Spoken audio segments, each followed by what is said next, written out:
Hello everyone. Praise God sa opportunity nga gihatag na pod ni Lord sa tuwa nga makadungog na sabta sa iyang pulong through His servant pinaagi diri sa atong programang Soaring High in Christ. Isaiah 40:31, but those who hope in the Lord will renew their strength.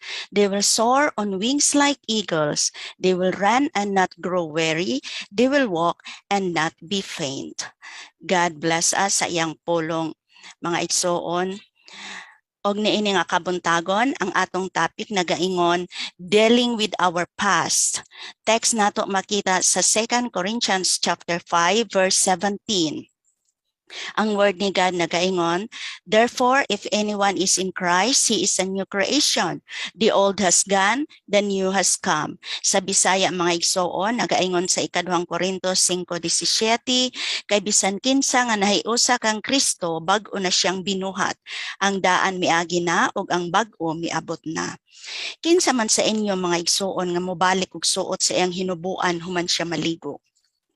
Humanta maligo, di ba ato yung hukason ang atong daan ng mga sinina ug isulob gyud nato ang bag-o nga nilabhan o mga sinina nga dili pa hugaw, di ba? So Jesus Christ came to set us free. Kay nagaingon sa 2 Corinthians 5:17 nga bisan kinsa nga nahiusa kang Kristo, bag-o na siyang binuhat. So ang daan miagi na ug ang bag-o miabot na. I-put off niya, hukason niya ang daan og isolob niya ang bag-o. So Jesus Christ came to set us free. And by what He has accomplished through the cross, He has already set us free. Sa gibuhat niya diha sa cross mga igsoon, iyan natang gihimo nga gawas nun. Apan, nga naman, nga doon naghapoy mga katawhan nga wala maka-experience ni ining freedom diha kang Kristo. Kung kanunay natong isolot ang mga daan nato nga mga baggage, mga igsoon, kini atong old baggages nga kanunay natong gina-carry atong kanunay nga ginadala-dala sa atong kinabuhi, gikan sa past nato ngadto sa atong bag-ong kinabuhi diha kang Kristo, makaapekto gini siya sa atong spiritual growth mga igsoon. So we need to get rid of these old baggages.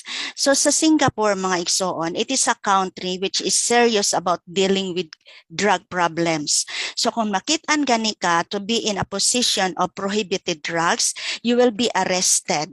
So ang uban ni ana ma-executed pagid sila. So prohibited drugs have no place in a country like Singapore. So the same when we enter the kingdom of God mga igsoon. So doon ay mga butang gikan sa atong nangagina from our past that we must get rid of. Atong isalikway, atong hukason o atong biyaan. O doon na po'y mga butang nga kinahanglan atong buhaton aron ma-maintain nato ang kagawasan nato, ang freedom nato diha kang Kristo Jesus. So what are these things from our past that we must get rid of? No, mga butang sa atong kinabuhi, mga nangaging butang sa atong kinabuhi nga kinahanglan natong biyaan o mga butang pod nga kinahanglan atong buhaton aron madawat nato or ma-maintain nato ang atong kagawasan diha kang Kristo. So letter A, what are these things that we must get rid of? Getting rid of old baggages. Put off or hukaso nato ang atong mga daan nga mga butang, mga old baggages nato. Example, kung maligo ta sa akong giingon, i-take off nato ang atong old cloth o isolob nato ang atong new cloth. 2 Corinthians 5:17 sa atong ibasa kaganina nagaingon, after we receive Christ, take off your old life. So, si Pacquiao sa iyang testimony, nagaingon siya, the old Pacquiao has gone or the old Pacquiao has passed away and the new Pacquiao has come.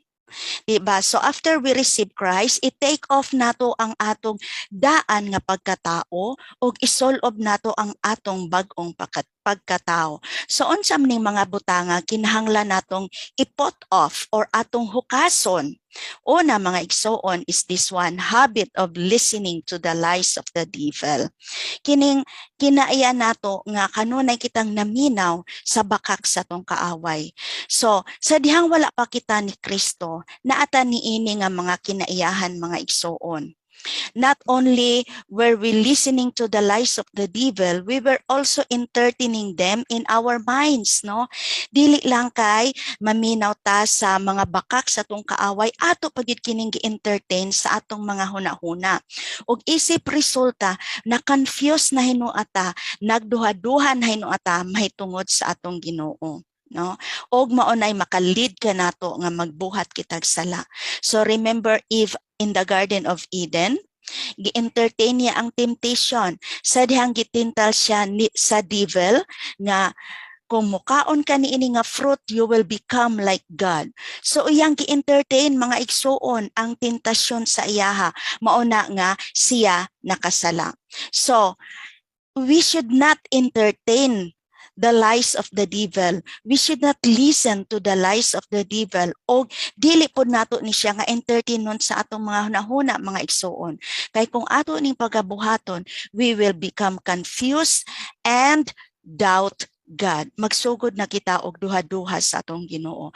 So what are the examples of the lies of the devil? Una, kining madunggan nato o kining hunghong niya sa atong mga dalunggan nga magaingon, go ahead, just this once, nobody will know, di ba? Sige na, kaisa ra bitaw, wala bitaw nahibalo. Kung sa mga estudyante pa, pangupya lang.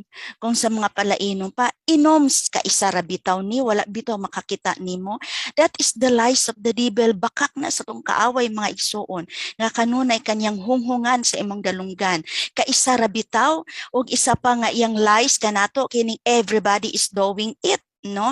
Sila bitaw nagbuhat pod ni ana, so buhat pod kaisa ra bitaw. Napa iyang ihunghong pod sa ato as sapagkat tayo ay tao lamang. Tao raman bitaw pud ka, makasala man gyud ka kay tao raman ka, no? Nobody loves you, no? Iya po nang bakak sa matag usa kanato. Puslan mang walay nagmahal, sige lukso na lang diha sa suba. Lukso na lang sa tulay, wala bitaw nagmahal nimo, nobody loves you, walay nahigugma nimo, sulsulan kanya na mga igsuon, hangtod nga ikaw, mubuhat ni anang mga butanga nga yang isolsol sa imuha. Believing in God is useless, that also one of the lies of the devil. See the mess that you are in, he cannot even get you out, no? Mutuo ka sa Ginoo, useless ra gihapon, napuno ka na hinuon sa mga utang. Napuno ka na hinuon sa mga problema, no? That is lies of the devil. Do not entertain that one, mga igsuon. Isa pa, you should have married so and so instead of your spouse, no? Dapat ang imong tanang giminyuan si kuan, no? Instead nga kanang imong nahimo nimo nga bana or imong nahimong asawa. So you may have done something very shameful in the past. How dirty can you be? You don't deserve to be a child of God, no? Kanunay niyang ibalik-balik sa imuha, makasasala man ka, nakabuhat kag mga dili maayo sa atubangan sa Ginoo, makauulaw, hugaw ka sa atubangan, dili ka deserving nga mahimong iyang anak, no? Iya kang ikanunay ibalik-balik sa imong hunahuna kanang mga butanga aron nga mag-guilty ka. These are lies of the devil, mga igsuon. Iya nang mga bakak nga ihulhog niya sa imong dunggan aron ikaw makabuhat og sala. Who is the father of all lies? Kinsa man ang amahan sa tanang mga bakakon? Di ba si Satan? Oh, kung maminaw ka sa bakak sa tong kaaway mga igsuon, time will come na mahimo usab ikaw ang bakakon. I-close nato ang pultahan sa atong kaaway, dili nato i-entertain ang iyang mga hunghong sa atong mga kinabuhi. Unsa ang pinakasayon nga sala nga mabuhat sa usa ka tawo mga igsuon? Kining pagpamakak. telling lies. Revelation chapter 21 verse 8. No measurement of lies mga igsoon.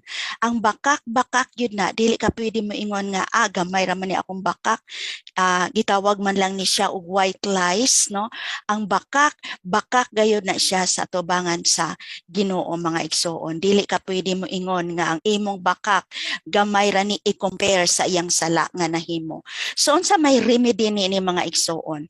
Atong dapat buhaton kining habit of listening to the lies of the devil. Ang remedy niini or ang solusyon niini mga igsoon, throughout this habit of listening to the lies and ask God for forgiveness, no?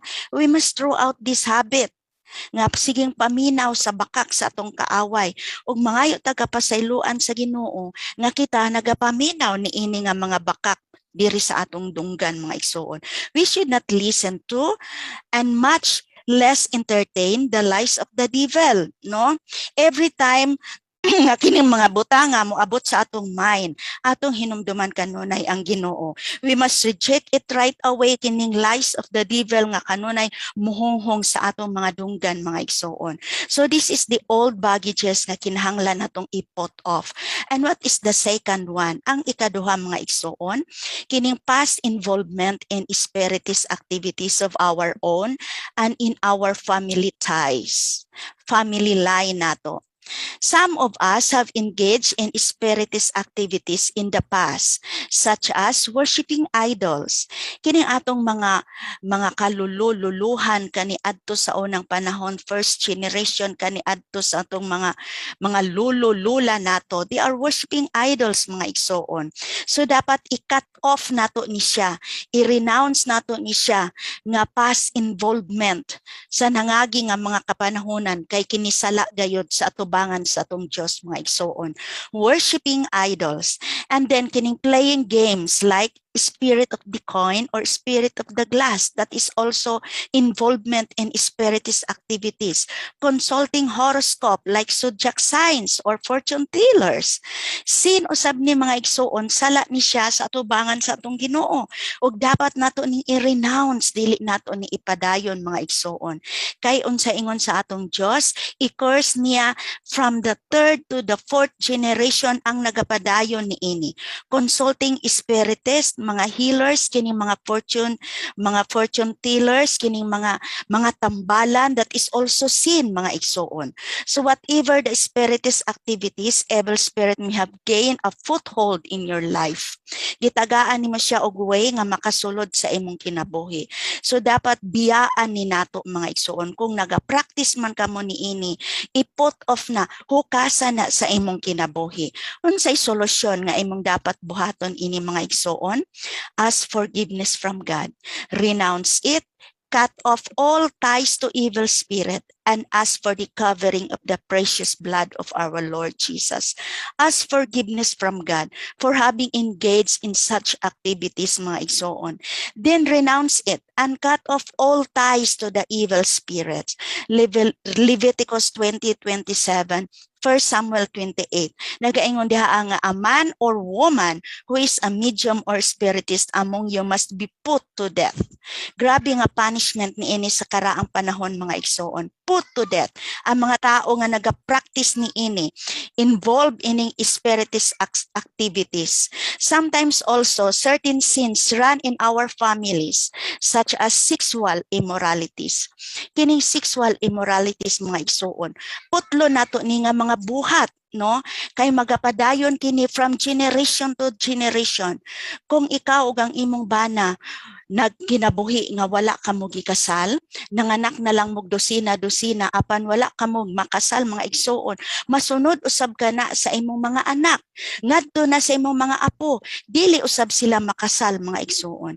And that is sin sa atubangan sa Ginoo. That is sexual immorality, fornication, kini pong drunkenness mga igsoon, kini pagkapalahubog, pagkapalainom, magapadayon ni siya, gikan sa imong, kung ang amahan palahubog, palainom, ngadto na pud sa mga anak, ngadto na pud sa iyang mga apo. Maga-practice niya ng mga butanga, gambling. Kini pagkasugarol, kung ang imong amahan sugarol, imong inahan sugarol, padulong na ngadto sa iyang mga anak, mapadayon ka na nga mga buhat mga igsool. And the devil can establish strongholds, not only inside individuals' lives, but also in families. This is an old baggage that we should get rid of.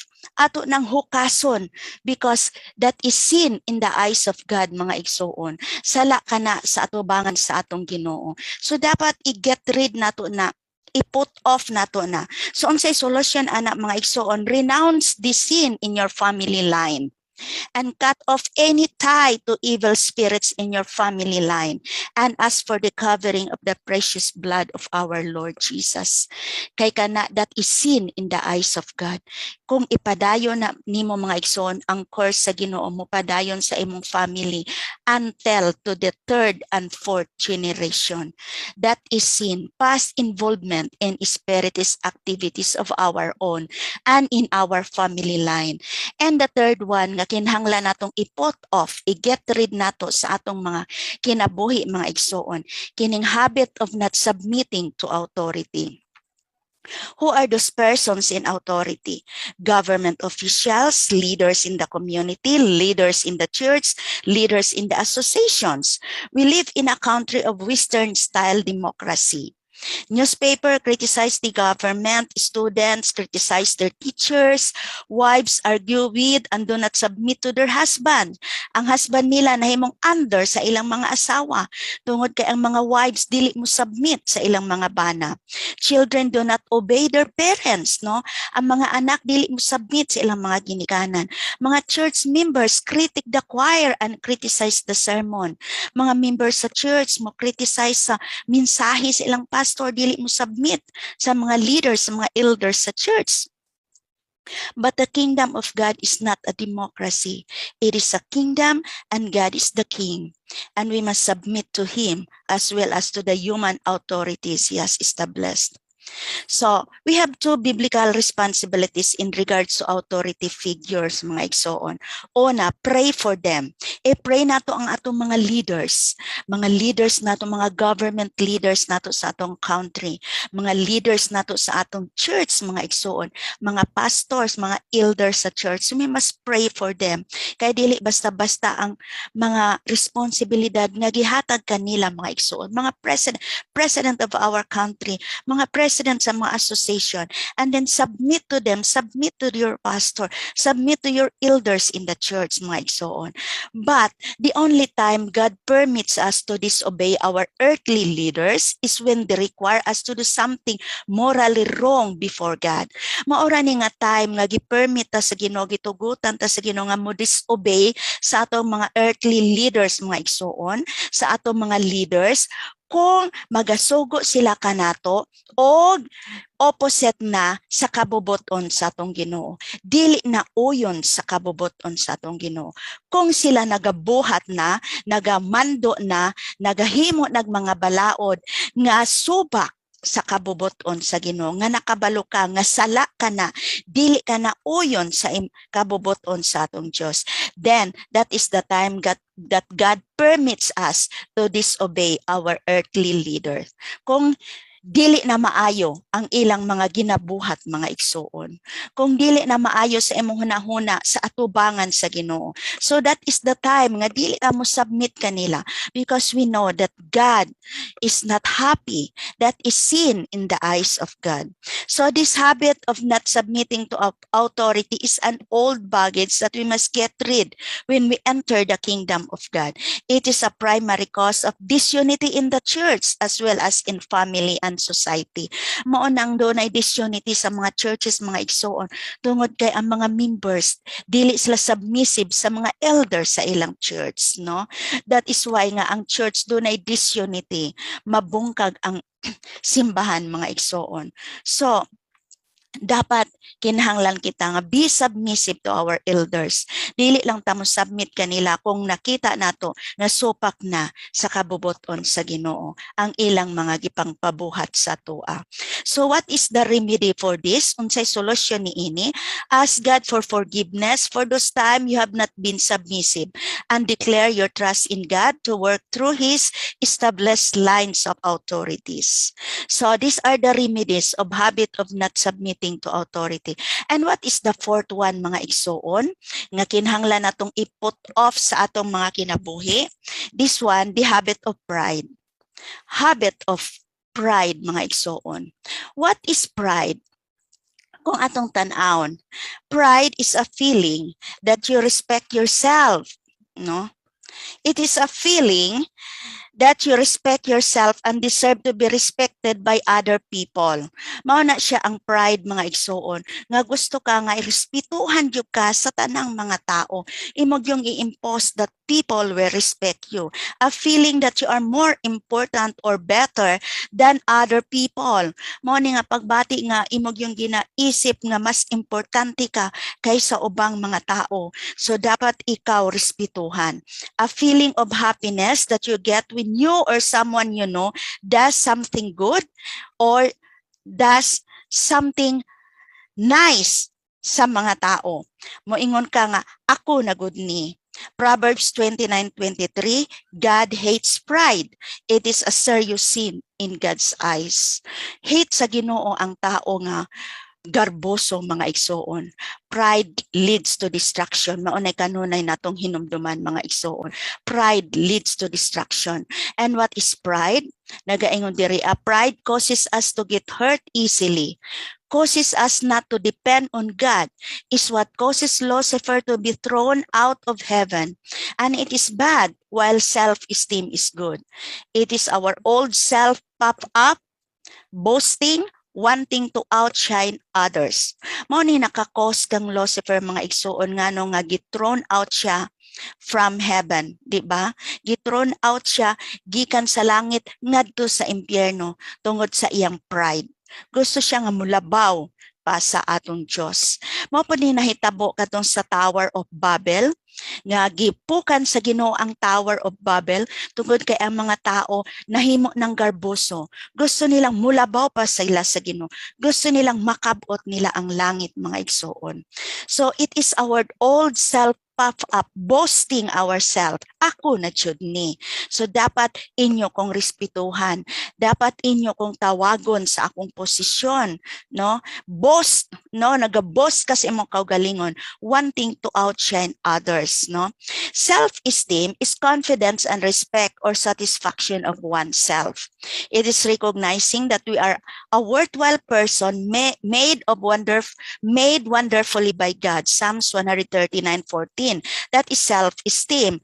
And while ang pride, mga igsoon, proud person overestimate his own worth.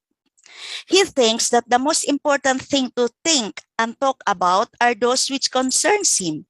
Naghauna siya nga ang mas importante nga mga butang nga pagkahisgutan mao tong mahitungod kaniya, mga igsoon. Gi-overestimate niya ang kaugalingon o gi-underestimate niya ang ubang tao. Overestimate his own worth and underestimate the worth of others. Gusto niya nga siya mo ay taas kaysa uban, siya mo ay labaw kaysa uban, mga igsoon. That is pride, mga igsoon. Ug ansa po'y remedy ni any pride? Unsay solusyon ini? Ask God for forgiveness. Then die to our old self. Let it be crucified with Christ. Galatians 2:20.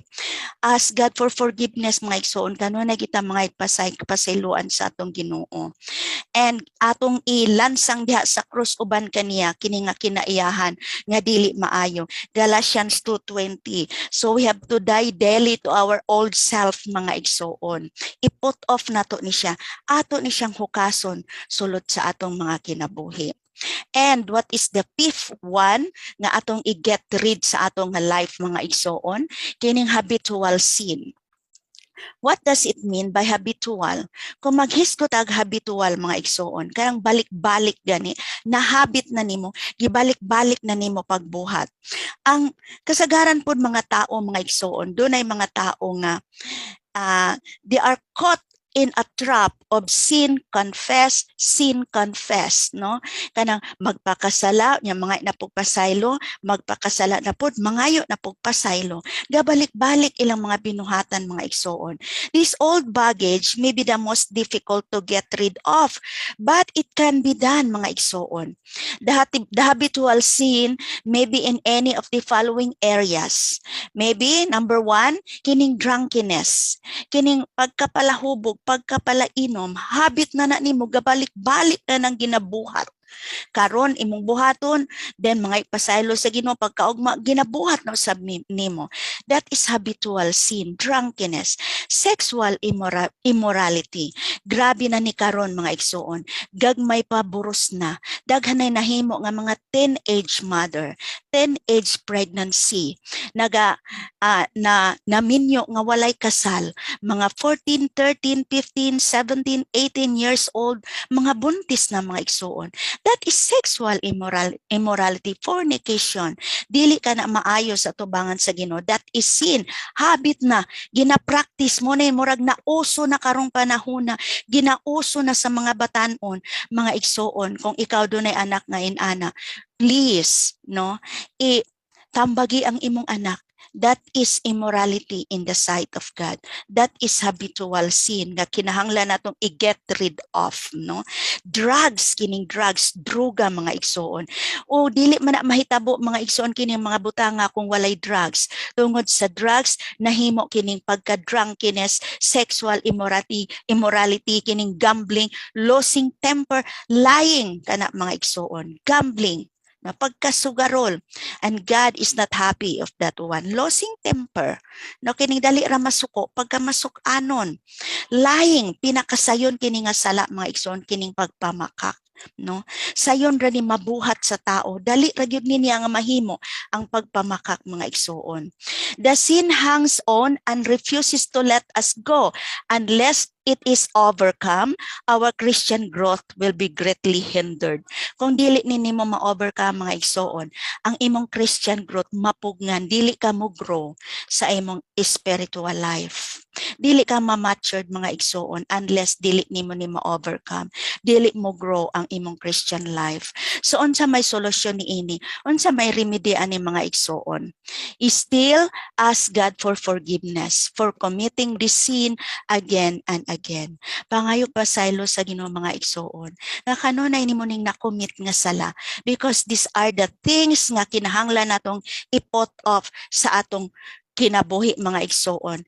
Kaysa diha nga naanak kita ni Kristo, isolob na nato ang atong bag-ong kinabuhi. Number 6, unforgiveness and bitterness. Bitterness, kaligot-got. Unforgiveness, kining pagkadili mapinasayloon mga igsoon. The old baggage spread poison into our system. Unless nga i-get rid nato ni, it will continue to spread poison sa atong mga kinabuhi mga igsoon. Makahilo ni sa atong kinabuhi kining kaligot-got, kining bitterness mga igsoon. Mao ni isa nga makahimong poison sa atong spiritual life, no? When someone has hurt us deeply in the past, we replay the sin again and again sa atong mga nahuna. Kung naay tao nga makasala nato sa nangagi ng mga panahon, ginabalik-balik nato sa atong mga huna-huna, no? Kung naay mga tao nga nakapasakit nato, ginabalik-balik nato, no? Hangtod nga mulawom pagyud kini sa atong mga kasing-kasing mga igsoon. Nagahimo ka og prisuhan sulod sa imong kasing-kasing, o katong mga tao nga nakapasakit nimo, imo sila nga gipriso ni anang prisuhan sulod sa imong kasing-kasing, o imo silang gilakan diha sulod sa imong kasing-kasing. Na mao na ang nahitabo mga igsoon, kung maghimo kag prisuhan sulod sa imong kasing-kasing, ma-overcrowded na ng prisuhan sulod sa imong kasing-kasing mga igsoon. Kay kada tao nga makabuhat nimong sala, imong ginapriso dito sa imong kasing-kasing. Then, so the prison in our hearts gets overcrowded, and all the West adds poison into our system. Ni overcrowded naman mao nang makapahilo sa imong system mga igsoon. And actually ikaw ra ang nag-antos ni ana. Kay nga naman ang tao nga imong gikasukan, ang tao nga imong gikasilagan, wala nahibalo nga nasuko ka sa iyaha. The person we are angry with may not even know that we are angry with him, no? We are being imprisoned by our own unforgiveness and bitterness. Matthew 18:21 to 22, how many times will you forgive your brother? 70 times 7 mga igsoon.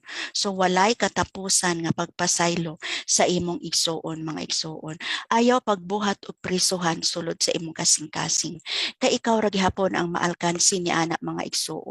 Ikaw ra gihapon ang mag-suffer. Ikaw ra gihapon ang mag-antos. Buhii ka ng mga tao nga imong ginapriso sulod sa imong kasing-kasing. So unsay solusyon niini mga igsoon? Unforgiveness and bitterness. The solution is the remedy: forgive, release, and bless mga igsoon. Pasaylua sila, i-release sila o i-bless sila kanang mga tawhana. Kung maingon ta nga forgive mga igsoon, to forgive, you need to acknowledge the pain and the hurt for each and every incident that you can remember, no? Do not say, okay lang na, let's forget it, kalimtan na nato, no? Wala man na, never mind, no? Kay kung musulti lang ka ingon ana ra mga igsoon, murag sama ra na nga imurang gitabunan ang samad sa bandage, no? Ang samad wala maayo, no? Naara gihapon ang samad hatong kay gitabunan ra nimo, giputos ra nimo og bandage mga igsoon. The wounds will not heal. So to forgive, you need to acknowledge the pain and the hurt for each and every incident that you can remember. Imo nang i-acknowledge mga igsoon, no?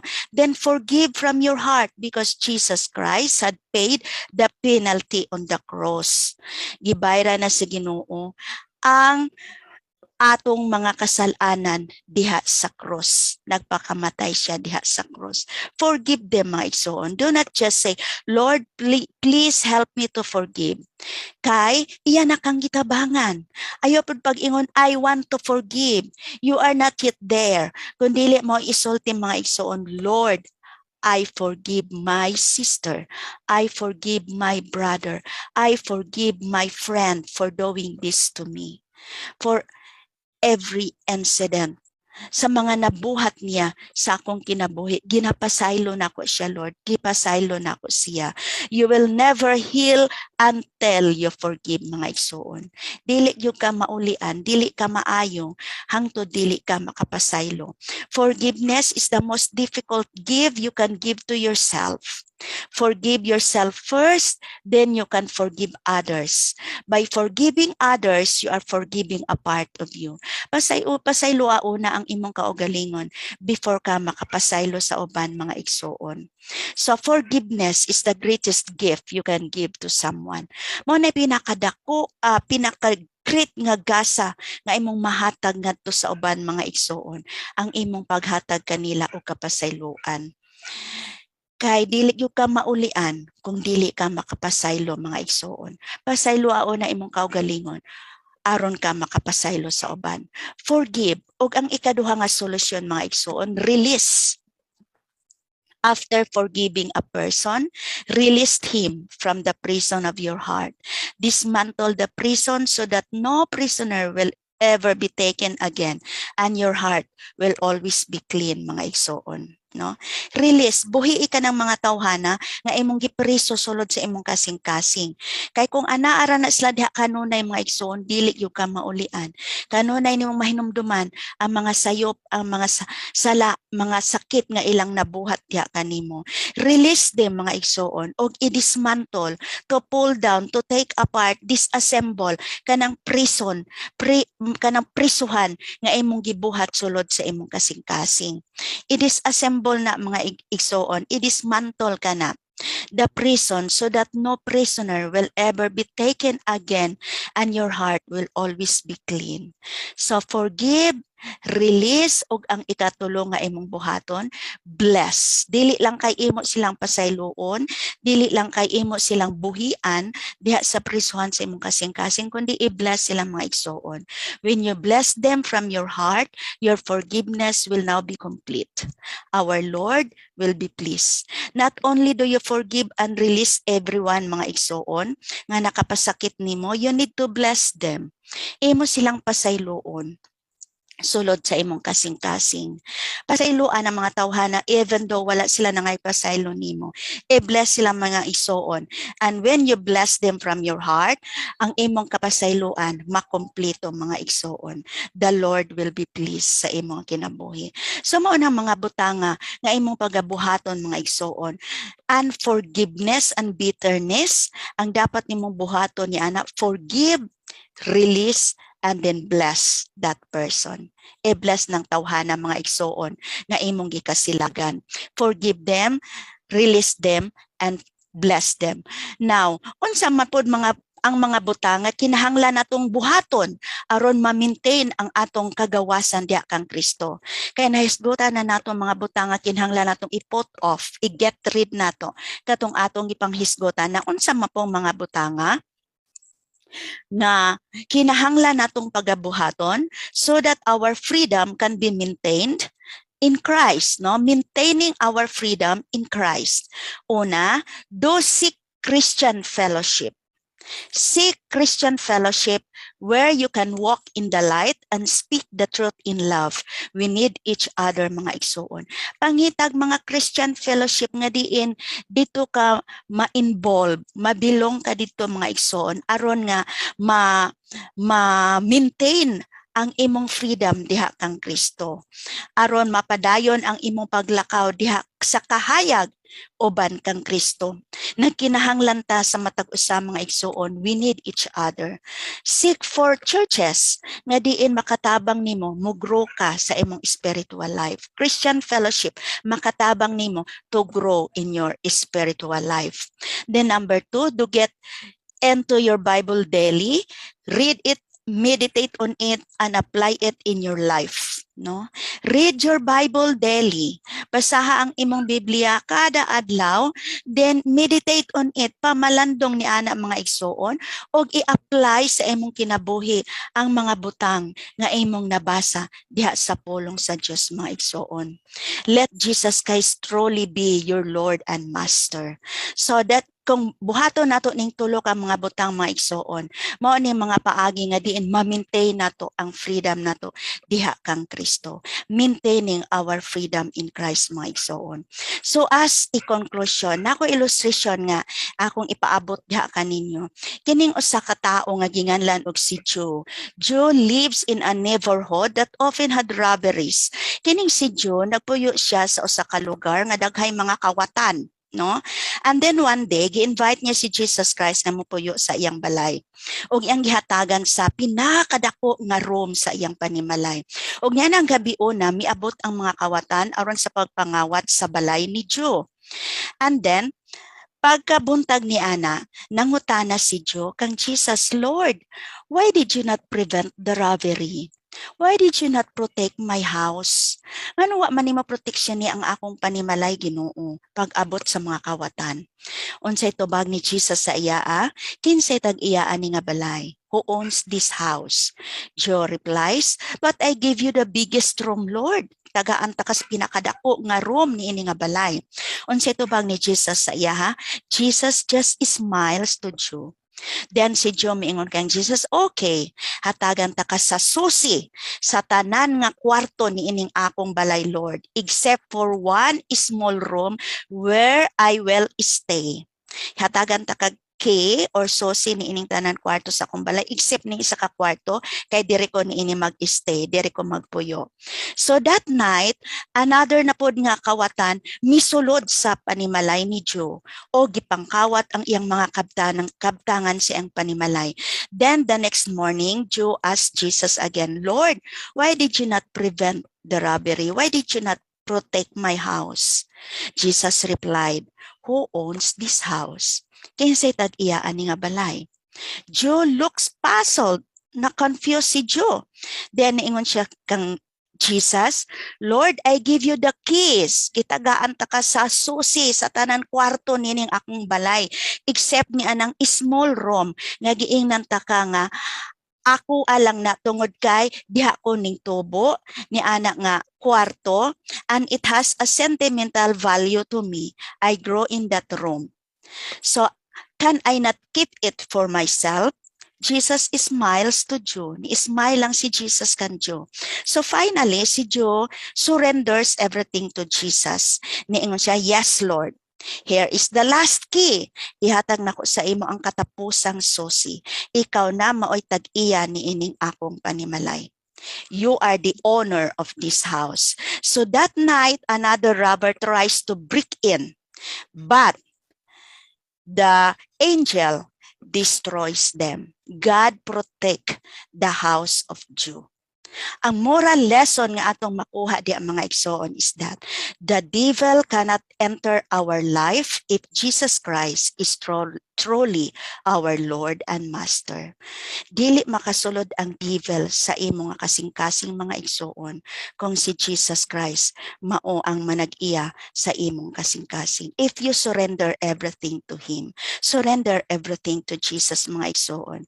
If Jesus Christ is truly the Lord and Master of your life, walay lugar ang devil nga mosulod sa imong kasing-kasing, nga mosulod sa imong kinabuhi mga igsoon. So surrender everything to God. Ayaw pagbilin o gamay nga portion sa imong kinabuhi. Ayaw pagbilin o gamay nga sala sa imong kinabuhi mga igsoon. I-surrender ang tanan diha sa atong Ginoo, because the devil cannot enter our life if Jesus Christ is truly our Lord and Master. God bless us this morning mga igsoon sa iyang pulong nga atong nadunggan.